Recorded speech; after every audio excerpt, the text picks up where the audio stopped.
Bawa Nyonya dan Evan pulang, aku harus mengurus perempuan gila itu, ujar Erik. Laki-laki itu kemudian memandang Riana dan tersenyum tipis. Sayang, aku urus Yanli dulu, pamit Erik, lalu memberikan kecupan di tangan wanitanya itu. Apa yang akan kau lakukan kepadanya? Tanya Riana ketus. Erik tersenyum, dia melihat Riana dengan penuh cinta, lalu kembali memberikan kecupan di tangannya. Tidak usah cemburu, aku hanya perlu memberikan dia sedikit peringatan. Sampai kapanpun, aku hanya milikmu, sayang. Setelah memberikan gombalan manis kepada Riana, Erik kembali berjalan mendekati Xianli yang masih meraung. Tanpa belas kasihan, ia menarik wanita itu agar berdiri lalu menyeretnya menuju mobil Xianli sendiri. Masuk, titah Erik. Erik menancap gas mobil itu. Dia sama sekali tidak mempedulikan wanita yang duduk ketakutan di jok di sampingnya. Erik, pelan-pelan, aku takut. Hingga mobil itu sampai di rumah Irwan yang ditempati Xianli. Tidak satu kata pun terlontar dari mulut laki-laki itu. Keluar. Erik membuka pintu mobil, lalu kembali menarik tangan Xianli yang berlambat-lambat turun. Asisten rumah tangga Xianli yang bersembunyi di balik tembok memperhatikan bagaimana laki-laki tampan berbalut celana jeans putih dan berkaos polo biru langit itu menyeret Xianli masuk ke dalam rumah dan memaksa keponakan majikannya itu duduk. Bereskan barang-barangmu dan kembali ke London. Tidak, aku tidak akan pernah kembali ke London. Kau dengar? Aku tidak akan pernah kembali selama kau masih ada di sini bersama pelakor itu. Erik menatap lekat Xianli. Kegeraman sedari tadi ditahan Erik. Terlihat jelas di mata hijau laki-laki itu. Kau pulang ke London dengan kemauanmu sendiri atau harus aku pakai cara lain? Xianli mengerutkan bibirnya. Ia mempersempit jarak antara dirinya dan Erik dan lurus menatap mata laki-laki itu. Aku, Xianli, tidak akan pernah membiarkanmu bahagia bersamanya. Kalau perlu, aku akan mengerahkan orangku untuk membuat wanita itu jerah.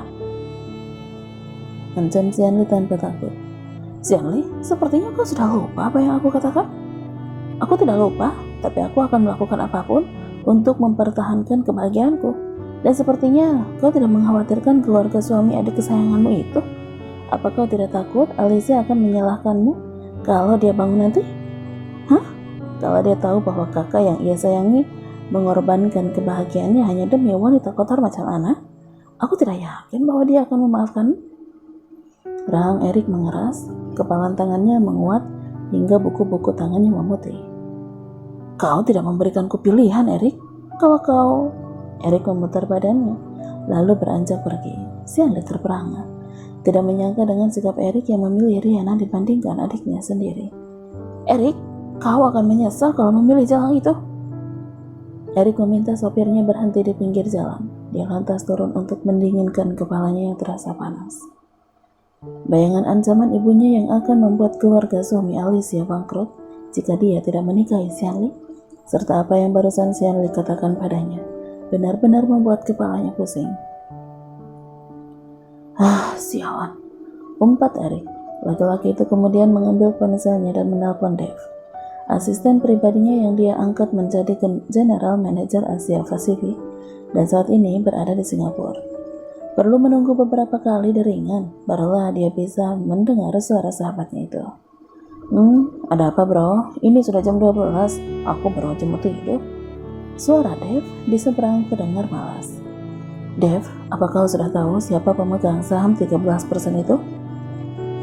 Belum, aku sudah coba cari tahu ke brokernya, tapi mereka tetap tutup mulut.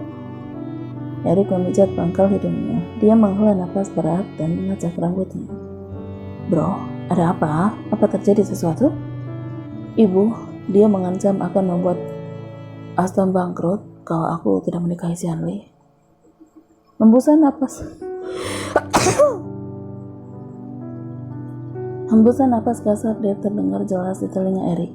Ia kemudian bersandar pada mobil dan mendesah. Bro, aku sudah bilang kepadamu, akan sulit kalau kau ingin mendapat restu dari Madam. Dari awal Madam sudah tidak menyukai Ana. Jadi, kau usahakan lagi, hanya itu harapanku. Aku sudah melamar Ana. Aku tidak ingin kehilangan dia lagi, ucap Erik. Suara laki-laki itu terdengar putus asa. Oke, aku akan usahakan. Bro, aku dapat satu clue lagi dari bawahanku soal kejadian 4 tahun lalu. Apa itu? Wendy berdiri di depan pintu kamar putrinya dan memandang sendu putri semata wayangnya yang duduk termangu melihat keluar jendela kamar.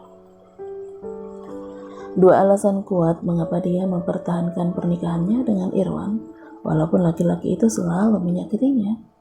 Pertama adalah karena keluarganya berkat Sian Lee yang menjadi anggota keluarga konglomerat Gary Lee dan kejeniusan otaknya. Dia dipercaya pendiri Lee Corp itu untuk menjadi direktur operasional Lee Corp Jakarta. Kedudukannya mengangkat derajat keluarganya di Italia sekaligus membungkam mereka yang menentangnya karena ia menikah dengan pria beristri. Jika dia bercerai, ia tidak akan mampu menegakkan kepalanya di hadapan mereka yang menghina pernikahannya. Kedua, karena putrinya, Elena, putri kandungnya dengan Irwan. Dia tidak ingin putrinya besar tanpa figur ayah seperti dirinya. Tapi sepertinya semua itu tidak pernah dipahami Elena. Dalam keadaan terpuruk, Elena tidak pernah terbuka dan bercerita kepadanya, tapi justru menyalahkannya dan menjadikannya tempat pelampiasan kemarahan. Seperti saat ini, Elena uring-uringan dan memarahinya, lalu melarangnya mendekat setelah tadi mendapat panggilan telepon dari seseorang. Wendy, ngapain kamu di situ? Wendy menghela napas. Dia menunduk dan menyeka basah yang ada di pipinya. Wen, ada apa? Masuklah, anakmu sepertinya ada masalah, ucap Wendy dengan suara serak dan berlalu dari sana. Irwan mengerutkan alisnya melihat sikap tak biasa istrinya.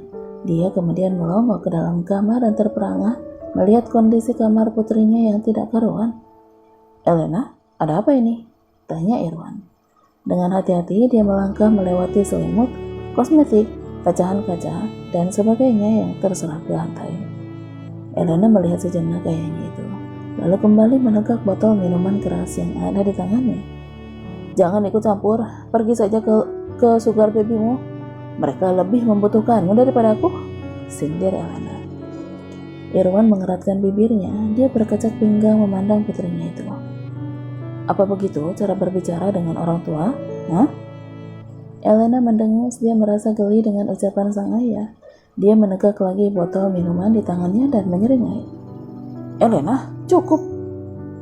Irwan berjalan cepat dan menyambar botol yang ada di tangan putrinya. Tapi sayang, Elena lebih cepat. Wanita itu menjauhkan botol dari jangkauan Irwan, lalu menengkaknya lagi. Elena, hentikan, bentak Irwan. Lagi dia menyambar botol itu, dan kali ini dia berhasil.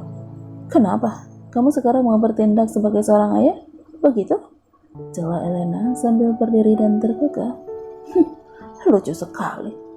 Elena, jangan membentakku, sambar Elena cepat. Matanya menyorot nyalang. Selama ini, kamu asik-asikan mainan perempuan di luar sana. Apa pernah kamu peduli denganku, ha? Kau bermain perempuan yang usianya bahkan ada yang lebih muda dariku. Apa kau tidak malu? Mungkin kau tidak malu, tapi aku yang malu.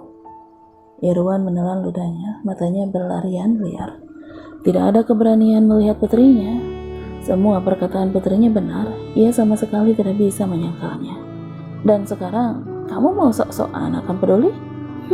Basi. Lanjut Elena, wanita itu kemudian berjalan pergi dan meninggalkan ayahnya yang masih berdiri di depan jendela kamarnya sambil menunduk dan memegang botol minuman miliknya. Elena, maafkan papa, lirih Irwan. Dengan malas Irwan merogoh sakunya, dia mengambil ponselnya dan menjawab panggilan. Ada apa? Apa kamu bilang? Tangan Irwan lunglai di sisi tubuhnya. Dia memejamkan mata dan mengedarkan wajahnya. Apa kamu sudah tahu siapa yang menyebar foto-fotoku? Tanya Irwan kepada asisten barunya, Hilman. Hilman melihat spion mobilnya dan menggeleng. Saya sudah suruh orang IT untuk mengecek IP-nya, tapi masih tidak ketemu, Pak. Irwan memukul pahanya sendiri. Sudah hampir 1 minggu dan berita soal pengusaha X yang memiliki banyak sugar baby terus saja beredar. Orang luar tidak akan bisa menuding bahwa itu adalah dirinya, tapi lain halnya dengan orang-orang yang tahu dan kenal dengannya. Dari siluet foto, mereka bisa menduga siapa pengusaha X itu. Tidak seperti rekan-rekannya yang lain, hanya figur dirinya yang terlihat jelas. Jadi tidak heran banyak wartawan ingin mewawancarainya untuk meminta konfirmasi. Lalu bagaimana dengan Elena? Apa benar dia sudah dipecat? Hilman mengangguk pelan dengan bibir terlipat. Irwan mendesah, kepalanya terasa pusing dan memutuskan menyandarkan kepalanya di jok. Lalu berapa kompensasi yang mereka minta? $1 juta, Pak, saut Hilman terbata. Apa? Seru Irwan kaget. 1 juta? Gila, ini benar-benar gila. Bagaimana mungkin mereka minta sebanyak itu hanya karena plagiat? Keterlaluan. Itu pemerasan namanya. Hilman tidak membuka mulutnya, dia tidak berani ikut menanggapi dan terus berkonsentrasi menyetir. Hilman, siapa nama penuntutnya? Giselle dan Nicola, Pak? Irwan mengerutkan alisnya. Dia pernah mendengar nama itu, tapi di mana? Giselle itu desainer asli dari Shade of Violet yang membuat Nona Elena dapat penghargaan di MPW. Lalu Nicola adalah desainer asli Wizard Culture, rekan Nona Elena di Glamorous, Berlin, yang melambungkan nama Glamorous dan Nona Elena. Sekarang, jadi penyebab kejatuhannya, jelas Hilman dengan suara lirih di ujung kalimat. Hubungi mereka, aku harus berbicara. Bu Wendy sudah coba menghubungi, tapi semua terhubung langsung dengan pengacara mereka.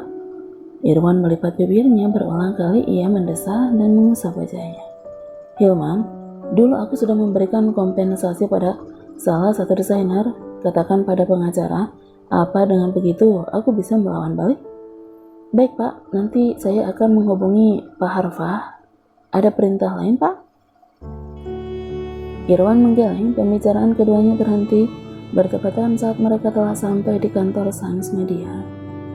Kantor Glamorous tampak ramai saat Riana datang, tapi bukan ramai pelanggan, melainkan wartawan yang mencari tahu soal Elena dan karyawan yang bergosip tentang mantan atasan mereka itu.